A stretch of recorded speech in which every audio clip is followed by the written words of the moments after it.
Hey everyone, it's CR7 here, and welcome to this week's post-race thoughts and recap video of the Charlotte Roval Bank of America 400. So, I got my race notes with me. It's 2 pages worth for once. So we're going to start with the first highlight, which was on lap 4, which was for Corey LaJoie in the 51 car having an engine issue, and he ended up with a DNF. Then either at lap 12 or 13, Ryan Preece spun out on the backstretch chicane, but he got it back going, which resulted in no caution. And on lap 22, we had some green flag pit stops before the end of stage 1, and Tyler Reddick takes stage 1.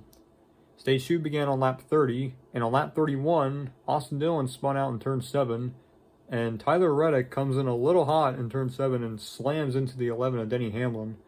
The back of Reddick's car actually got up off the ground from that impact. Both of those cars continued on with minimal suspension damage. But no caution for that because Dillon got back going. Then on lap 36, caution for a tire carcass from off of Chase Briscoe, a playoff driver. And that put the nail in the coffin for his playoff hopes as he couldn't continue on. He DNF'd.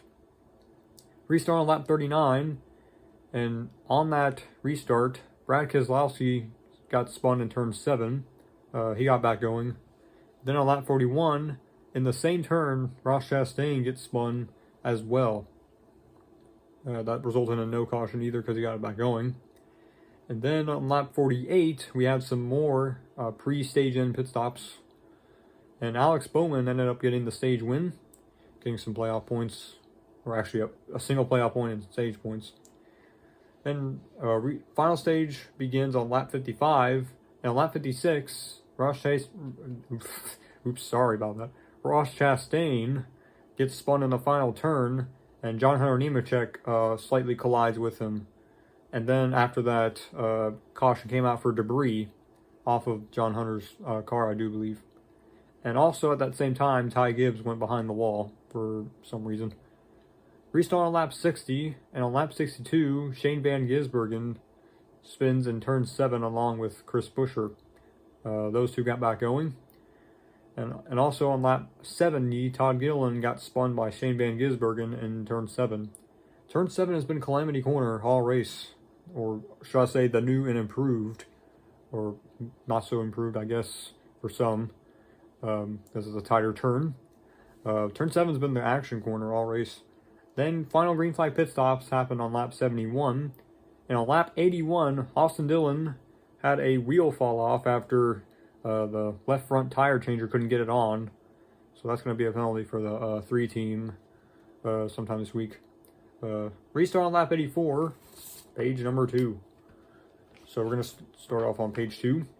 20 laps to go. Daniel Hemrick gets spun out by Tyler Reddick, who was entering the corner sideways, and you guessed it, turn 7. No caution for that. And also Brad Keselowski spun out on lap 94, but he got back going.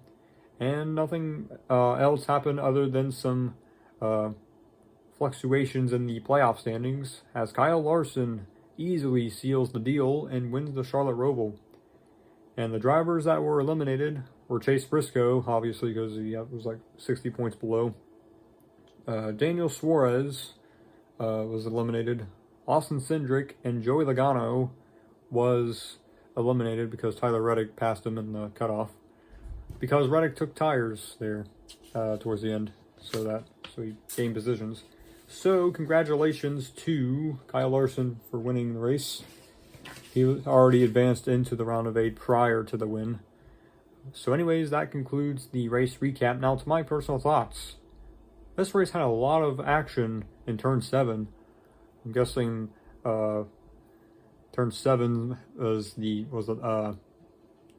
the dangerous corner because they made it tighter rather than the previous format from 2019 to last year. I've seen a lot of action. We've seen a lot of drivers get bumped out of the way, spin out, especially with Tyler Reddick coming in a little too hot on his boss there, or one of his bosses. So Denny Hamlin and Tyler Reddick avoid elimination in this race despite all the chaos. So anyways, that'll cap off this week's post-race thoughts recap video. This week, I'm going to start production on NASCAR Diecast Shenanigans 16, so stay tuned for any further updates on that. Also, the Fleet Car Series is this Saturday as well as the post-race odds recap video.